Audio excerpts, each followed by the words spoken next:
So what's up everyone, magandang araw sa inyo lahat. Today is April 11, Saturday. At nandito nga ako ngayon sa Santa Rosa City, Laguna, dito sa Amihan Subdivision para mag-host ng isang on-the-spot tattoo competition. Ito ang Ink City Part 2 na organized by Sir Bong Aguila. So pangalawa na to, season 2 na to ng event na to. Yung part 1 nito is ako din yung naging host nito sa Barangay Balibago, Santa Rosa, Laguna. So, gusto ko lang din ma-share sa inyo at may pakita sa inyo sa video na to kung ano ba yung nangyayari o kung ano ba yung sitwasyon sa loob ng isang on-the-spot tattoo competition na local event na katulad nito. So, ngayong araw ay makikita nyo sa video na to yung mga pyesa, yung mga artist na ginagawa yung kanilang pyesa at yung mga pyesa na ginawa nila at kung sino yung mga mananalo. So, para na rin sa mga walang alam o walang idea about sa tattoo scene o sa eksena ng tattoo, no? So, ito yung time o ito yung chance ko para ma-share sa inyo, no?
So ayun, 9 PM na ng gabi, judging na kami ng pre-made category. So ito yung first batch ng pre-made na i-judge namin ngayon, this event.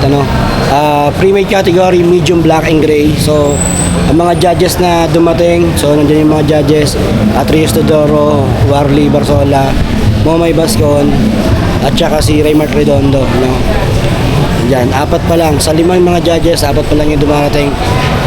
Pero tinuloy na rin namin para makausad na yung program ng event. So, ito nakikita nyo ngayon is on-the-spot judging ng pre-made categories, which is yung, ibig sabihin, yung pre-made, ito yung mga tattoo na matagal nang tapos, na hindi ginawa dito sa venue, na on-the-spot. Ito yung mga fully healed na natatattoo. So, kaya tinawag to na pre-made.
5 minutes before 10. So, tapos na yung judging ng pre-made category.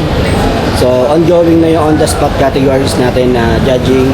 Then, ito ay realism category na merong 15 entries for this category. So, ongoing na yung judging ng realism. Katatapos lang ng pre-made, which is yung small piece category natin sa pre-made. So, ito, ongoing na yung on-the-spot judging. Ayan, para sa on-the-spot categories. Ito yung mga tattoo piece na ginawa dito sa venue. Ayan, yung on-the-spot tattoo dito.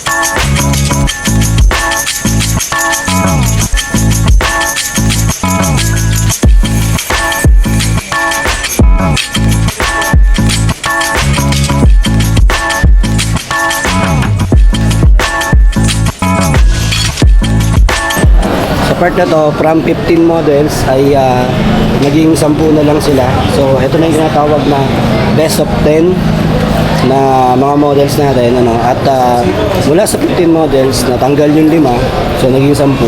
Then itong 10 na to sasalain pa to. Ito, ranking na to. Kumbaga dito napipiliin ko sino yung first, second, third up to 10th place.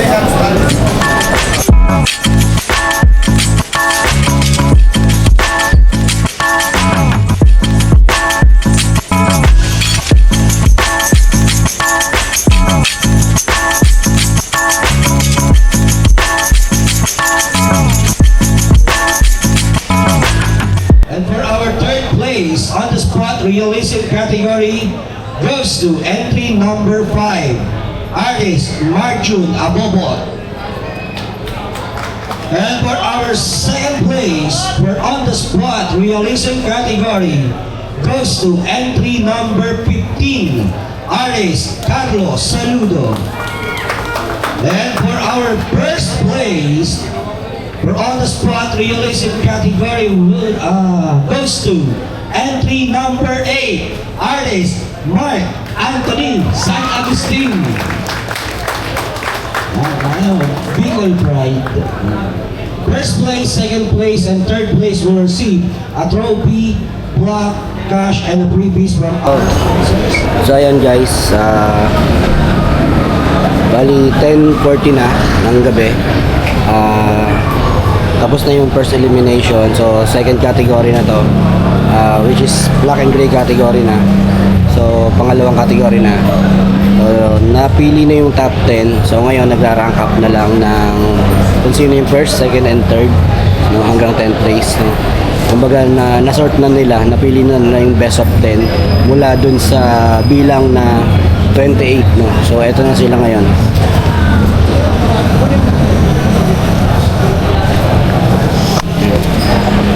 So this is a black and gray category.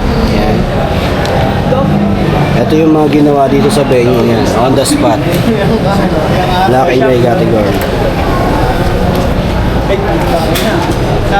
Ina-judge na siya ngayon. Yung mga judges, Momay Bascon, Atrius Teodoro, San Warli, Raymart Redondo, ayan. Si Ricardo.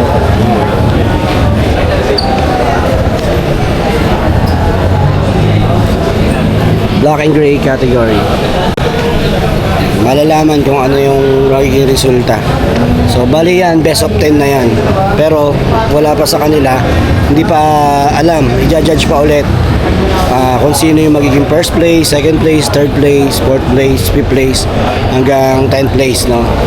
So ano yan, ganito yung sistema ng pag-judge sa mga on the spot tattoo competition. Sa mga wala pang idea at saka sa mga hindi pa nakaka-attend ng mga on-the-spot tattoo event, ganito yung sistema. At mag-alas 11 na, alas 10 pasado na, ayan pa rin yung mga tao.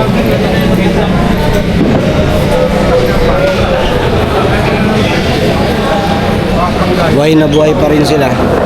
Nandiyan pa rin sila. Hinihintay nila hanggang sa awarding yan. So pagkatapos i-rank up to ng mga judges, diretso na to awarding para mabilis ang proseso. So at this point guys ay neutral category na on the spot. Tapos na yung natin, realism, tsaka yung black and gray. So, ito naman yung neutral category na meron tayong 33 entries, no? Ngayon, from 33 entries, ganun din na yung gagawin. I-judge nila yan by token. Pipili sila ng best of 10. From 33 models, magiging 10 agad yan. So, ito na sila. Ayan, papakita ko sa inyo.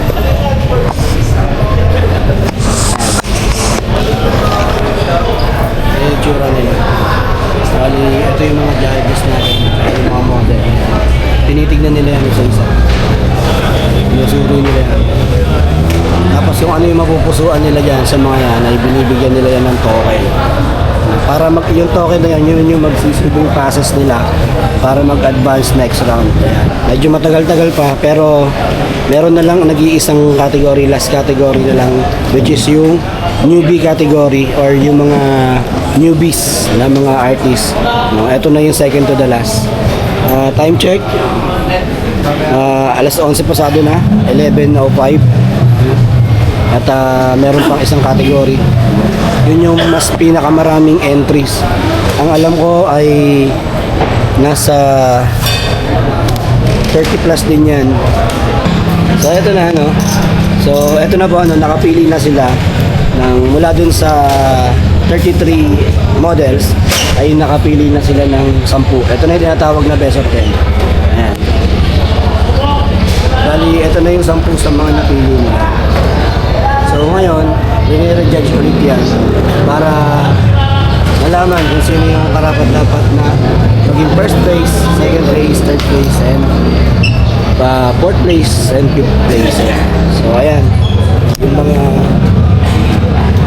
tsura ng mga tattoo na ginagawa kanina.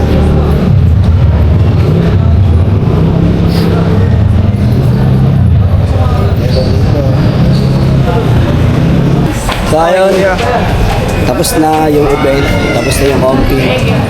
Yung mga judges natin. Ayan yung ating mga ponging judges. So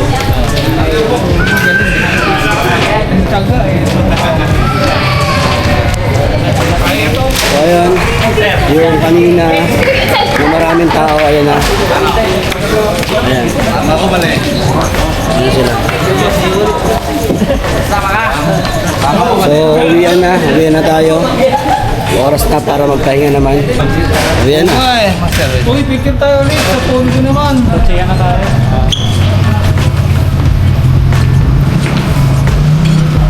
Picture. Ingat kayo, ingat.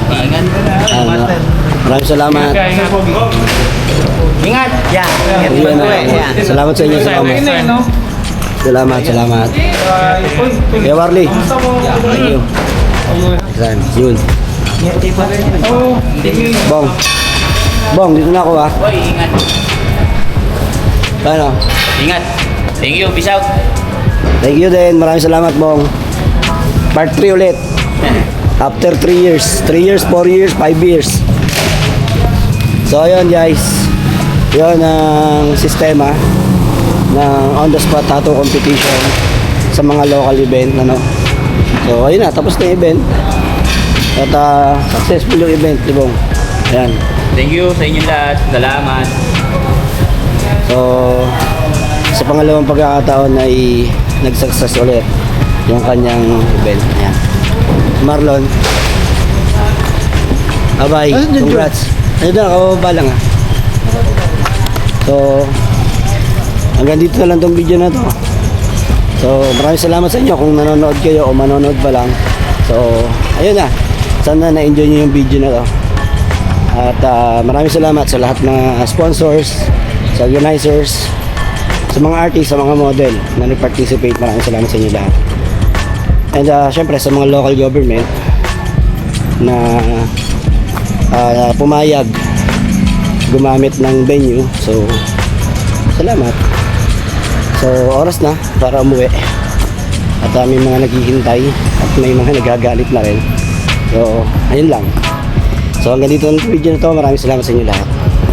Let's go. Peace out.